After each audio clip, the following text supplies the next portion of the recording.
اور اللہ کا وعدہ سچا ہے، اللہ کا وعدہ حق ہے، میں اس کی نعمت بڑھا دیتا ہوں۔ اور میں نے دیکھا ہے اللہ نے اس کی نعمتوں کو بڑھا دیا ہے۔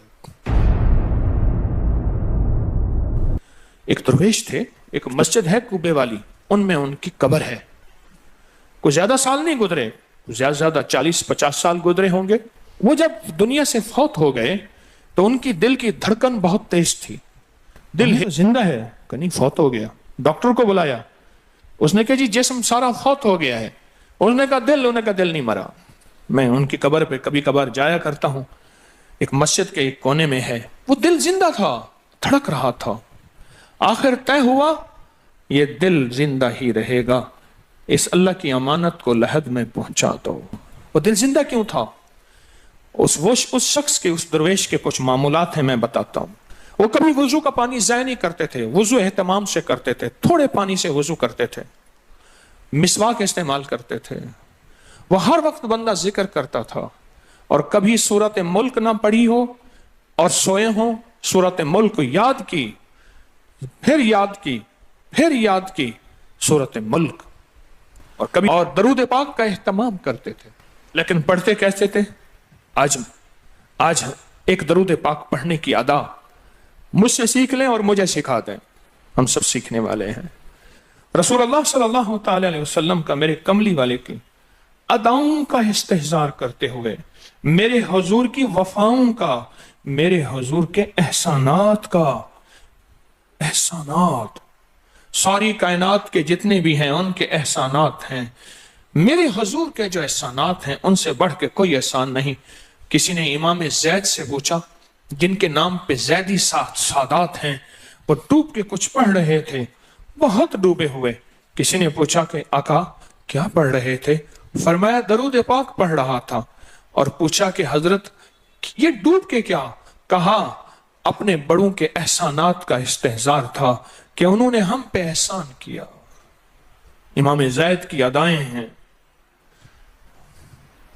استحضار ہو ساری کائنات کے احسانات، لیکن جو احسان میرے کملی والے کا ہے وہ کسی کا ہو نہیں سکتا، جو احسان میرے آقا کا ہے وہ کسی کا ہو نہیں سکتا۔ احسانات ہوں۔ اچھا پہلے تصور میں آئیں گے، پہلے زبان پہ، پھر تصور پہ، پھر توجہ پہ، اور پھر ایک وقت ایسا آئے گا، ایسا محسوس ہوگا کہ میرا حضور ہے، ان کے ہاتھ مبارک ہیں، حوض کوثر کا پیالہ ہے، وہ مجھے دے رہے ہیں، میں پی رہا ہوں، اور اس کا ذائقہ میری زندگی میں کبھی جائے گا ہی نہیں۔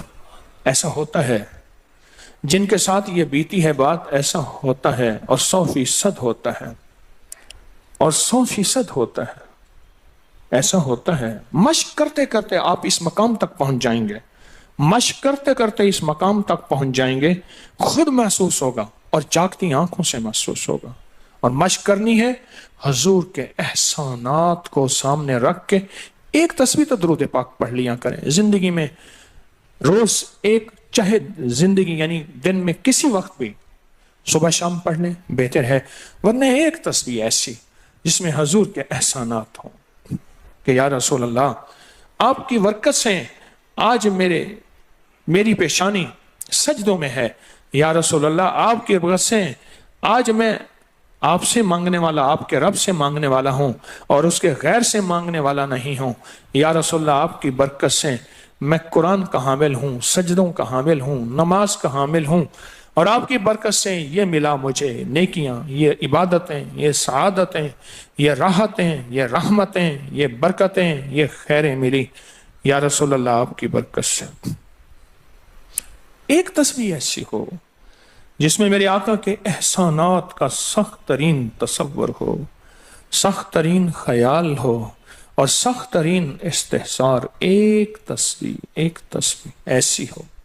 اچھا پہلے یہ تصور میں بات آئے گی، پھر تصور بڑھتا چلا جائے گا، پھر یہ تصور ترقی کی راہیں اختیار کرے گا، پھر یہ ترقی اور آگے بڑھے گی، بڑھتے بڑھتے ایک وقت ایسا آئے گا کہ احساس ہوگا کہ حضور سامنے تشریف فرما ہے اور میں آقا کے قدموں میں بیٹھا ہوں۔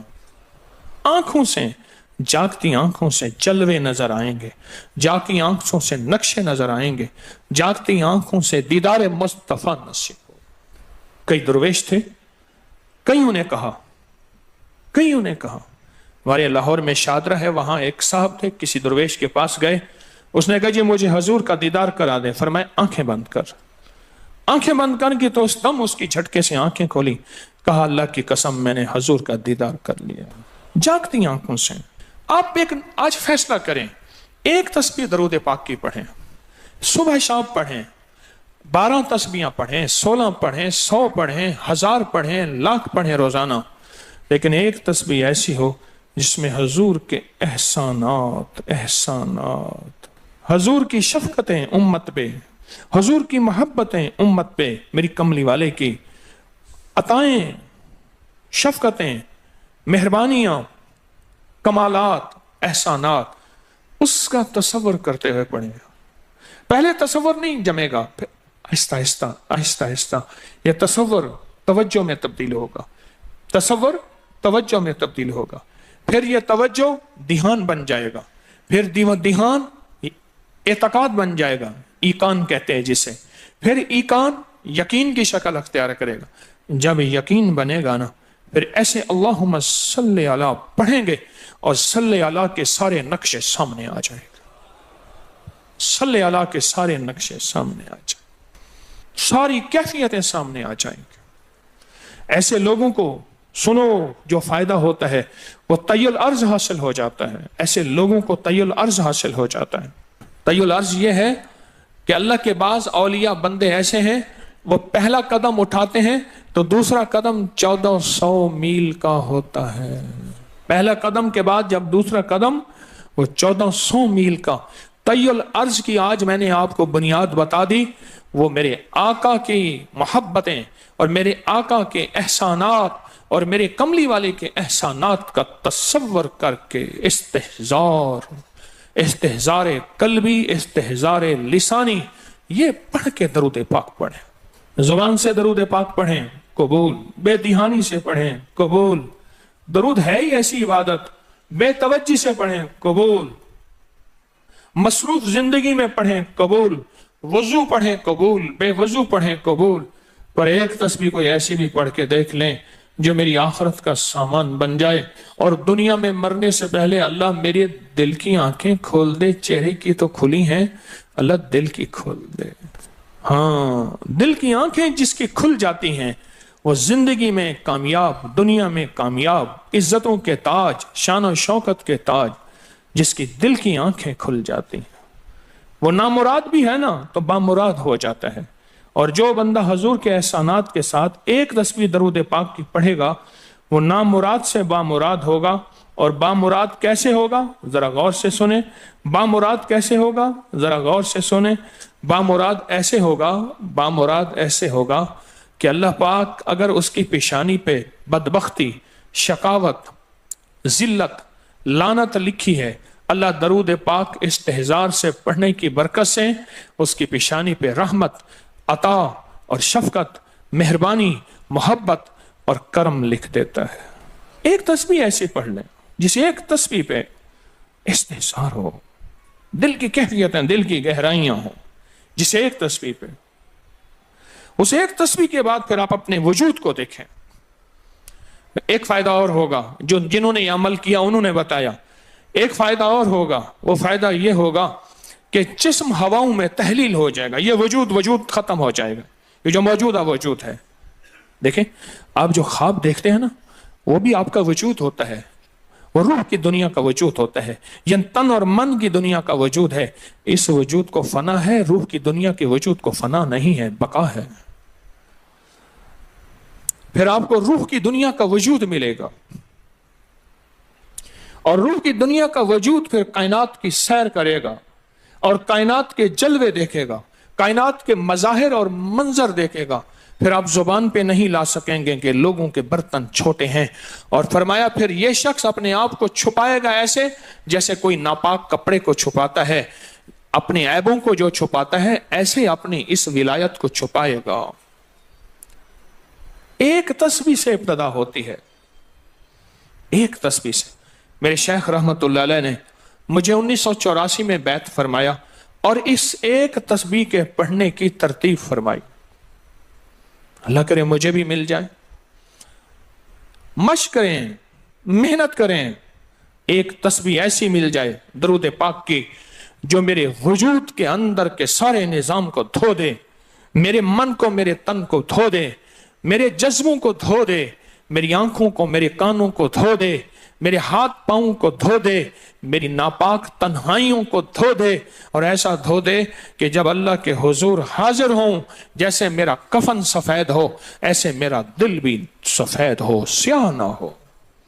یہ ایک تسبیح میری زندگی میں، ایک تسبیح ایسی ہو میرے حضور کا احسان کر، آپ کے احسانات. اللہم صلی علی محمد و آل محمد، اللہم صلی علی محمد کما تحب و ترضی لہ، اللہم صلی علی محمد بعدد کل دائن و دوائن وبارک وسلم. کوئی بھی درود، مسنون درود ہے، اسے پڑھیں، ایک تسبیح پڑھیں، پر پڑھیں ایسے. اور میں یہ نہیں کہتا کہ صرف ایک ہی پڑھیں، یہ میں ابتدا بتا رہا ہوں، یہ ابتدا بتا رہا ہوں. اگر اس ابتدا میں ایک تسبیح ایسی پڑھنی شروع کر دیں، زندگی کمال، حیرت انگیز کمال. ٹینشن کا علاج آخری درجے کا، ذہنی دباؤ تناؤ کا علاج، ہائی بلڈ پریشر کا علاج، لا علاج بیماریوں کا علاج، الجھی ہوئی زندگی کا علاج، ناممکن مسائل کا علاج اور پریشانیوں کا علاج، دکھوں کا علاج، مسئلوں اور مشکلوں کا علاج، ایک تسبیح دھیان سے پڑھی ہوئی. پھر ایک تسبیح کریں گے کیا؟ یہ فرشتوں کو ہدیہ کریں کہ میرے آقا کی بارگاہ میں پہنچائیں. نیک زمزم کی روحیں ان کو ہدیہ کریں، میرے آقا کی بارگاہ میں پہنچائیں. اور اللہ کے نیک ولیوں کو، صالحین کو ہدیہ کریں، اور نیک جنات کو ہدیہ کریں. ہاں، یہ ایک تسبیح ہدیہ کریں. فرمایا کتابوں میں ہے، جتنی بھی نیک روحیں ہیں اس دنیا میں، کائنات میں، جہاں بھی وہ بندہ فوت ہوتا ہے، ہر نیک روح، جنتی روح زمزم کے کنویں میں اس کا قیام ہے، اس کا مسکن، اس کا قیام زمزم کے کنویں میں ہے.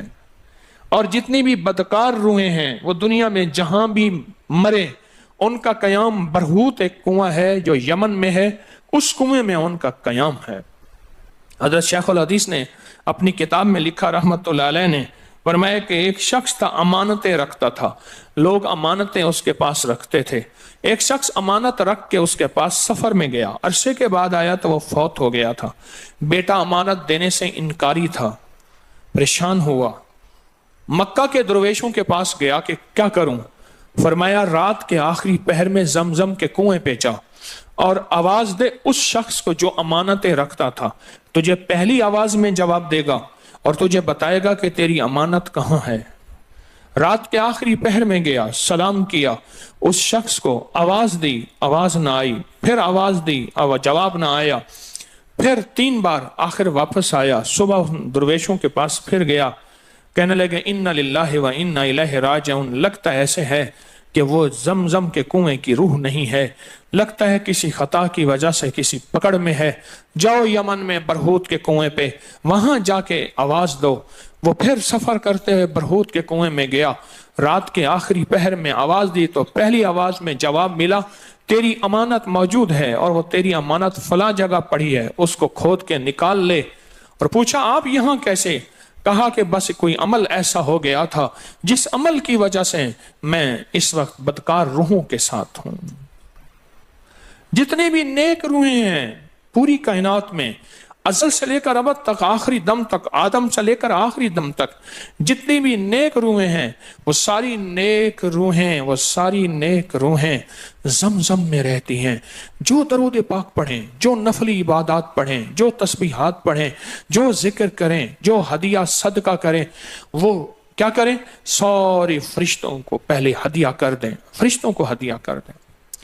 ان میں وہ فرشتے بھی موجود ہوں گے جو میرے حضور کے روزے پہ جائیں گے. صبح فجر کے بعد فرشتے جاتے ہیں، فرشتے فجر سے لے کر عصر تک فرشتے درود و سلام میرے حضور کے روزے پہ پڑھتے ہیں. پھر ڈیوٹیاں تبدیل ہوتی ہیں، پھر عصر سے لے کر فجر تک اور فرشتے آتے ہیں. اور یہاں تک روایات میں آتا ہے کہ جو آج فرشتوں کی ذمہ داری لگی ہے، خدمت لگی ہے، پھر وہ قیامت تک ان کی خدمت پھر نہیں آئے گی اور وہ پچھتاتے رہیں گے۔ اتنے فرشتے اللہ نے بنائے ہیں، جو بھی درود پاک پڑھیں اور اس کے علاوہ عبادات جتنی بھی کریں، وہ ساری عبادات فرشتوں کو ہدیہ کریں، وہ ساری عبادات نیک روحوں کو ہدیہ کریں جو زمزم کے کنویں میں رہتی ہیں، اور ساری عبادات فرشتوں کو، روحوں کو اور جنات کو ہدیہ کریں، اور ان سے کہیں کہ اللہ سے دعا کریں اللہ میرے یہ کام بنا دے۔ پھر کام بنتے دیکھیں، پھر مسائل حل ہوتے دیکھیں، پھر ناکامیاں ختم ہوتے دیکھیں، پھر حالات کو انشاءاللہ سنورتا دیکھیں، سنورتا دیکھیں، سنورتا دیکھیں۔ بہت میں نے طاقتور وظیفہ، بہت طاقتور عمل اور بہت طاقتور ایک کنجی اور ایک راز دے دیا آپ کو۔ بہت عجب عمل ہے، بہت طاقتور اور بہت حیرت انگیز عمل ہے، جو میرا نہیں، صدیوں سے آزمودہ ہے، صدیوں سے آزمودہ ہے۔ اللہ کے دوست اس کو کرتے چلے آئے ہیں، اور اللہ کے دوستوں کا آزمودہ عمل ہے بہت زیادہ، بہت زیادہ۔ پر ایک تسبیح ایسی ہو جو توجہ سے، جو احسانات کا تصور کر کے، جو میرے کملی والے کے احسانات کا تصور کر کے، تصور کر کے، تصور کر کے، احسانات کا تصور کر کے، کوئی ایک تسبیح ایسی ہو ڈوب کے، یا اللہ دنیا میں ایسی جگہ کوئی کہیں ہوتی، یا اللہ دنیا میں ایسی جگہ کوئی کہیں ہوتی، اکیلے بیٹھے رہتے یاد تیری دل نشیں ہوتی۔ کوئی ایسی جگہ ڈھونڈ لیں، نہیں ملتی، کوئی ضروری نہیں اپنے دل کو تنہائیوں میں لے ہیں۔ وہ کیسے؟ دنیا کے مشغلوں میں ہم باخدا رہے، دنیا کے مشغلوں میں ہم باخدا رہے، سب کے ساتھ رہتے ہوئے سب سے جدا رہے، سب کے ساتھ رہتے ہوئے سب سے جدا رہے۔ کوئی لمحہ ایسا اپنے آپ کو تنہا کر لیں، کوئی لمحہ ایسا اپنے آپ کو فارغ کر لیں، کوئی لمحہ ایسا اپنے آپ کو تنہائی میں بٹھا کے نا ایک تسبیح درود پاک کی، اور تسبیح نہیں ہے یہ انگلیوں کے نشان تسبیحیں ہیں۔ یہ پھر تسبیح بھی جہاں گواہی دے گی وہاں قیامت کے دن یہ انگلیاں بھی گواہی دیں گی۔ پھر یہ تسبیح ہدیہ کریں، فرشتے ٹوٹ پڑتے ہیں اس درود پاک کے ہدیے پہ۔ کیوں؟ ان کی غذا ہی نور ہے، اور درود نور ہے۔ ان کی غذا ہی نور ہے اور درود نور ہے۔ ان کی غذا ہی یہی برکت ہے اور درود برکت ہے۔ ان کی غذا ہی خوشبو ہے اور درود خوشبو ہے۔ ان کی غذا بھی یہی ہے۔ ایک تسبیح ایسی ہو جس پہ آپ دیوانے ہو جائیں۔ یہاں تک کہ بعض مشاہدات میں یہاں تک کہتے ہیں، دیکھنے والے اہل نظر کہتے ہیں کہ ایک تسبیح جو دھیان والی پڑھی اور فرشتوں کو مسلسل ہدیہ کیا، روحوں کو ہدیہ کیا اور جنات کو ہدیہ کیا، تو کچھ ہی عرصے میں فرشتے جاگتی آنکھوں سے نظر آنا شروع ہو جاتے ہیں، اور روحیں خواب میں آ کے شکریہ ادا کرتی ہیں، اور جنات جاگتی آنکھوں سے، جنات دیکھیں اللہ نے جنات کو اوجھل کر دیا، پردے دے دیے، روحوں کے سامنے پردے دے دیے، فرشتوں کے سامنے پردے دے دیے۔ فرشتے ہیں، میری آنکھ نہیں دیکھ سکتی، ارواح کا نظام، روحوں کا نظام ہے، میری آنکھ نہیں دیکھ سکتی، جنات کا نظام ہے، میری آنکھ نہیں دیکھ سکتی۔ اللہ پاک پھر پردے ہٹا دیتے ہیں، رخ سے پردے ہٹے، رخ سے پردے ہٹے، طور جلنے لگا، میرے ساقی کا مجھ پہ کرم ہو گیا، میرے ساقی کا مجھ پہ کرم ہو گیا۔ یہ ایک تسبیح آج کا سبق ہے، کملی والے کی محبتوں کا سبق ہے، ایک تسبیح۔ درود پاک وہ عبادت ہے جس عبادت کے کرنے والا کبھی محروم نہیں رہتا، اس عبادت کو پڑھنے والا کبھی محروم نہیں رہتا۔ درود پاک وہ عبادت ہے، ہر عبادت کے لیے اخلاص کی ضرورت ہے، مخلص ہونا ضروری ہے ہر عبادت کے لیے، ہر عبادت کے لیے اخلاص اور مخلص ہونا ضروری ہے۔ لیکن درود وہ عبادت ہے جس کے لیے مخلص ہونا بھی ضروری نہیں۔ اگر کوئی بندہ دکھاوے کی نیت سے درود پڑھتا ہے تب بھی قبول ہے، قبول ہے، قبول۔ لیکن مومن کبھی دکھاوے کی نیت سے پڑھ ہی نہیں سکتا۔ مومن کے اندر تو للہیت اور اخلاص ہوتا ہے اور اللہ کی رضا ہوتی ہے۔ مومن کبھی دکھاوے کی نیت سے درود نہیں پڑھتا۔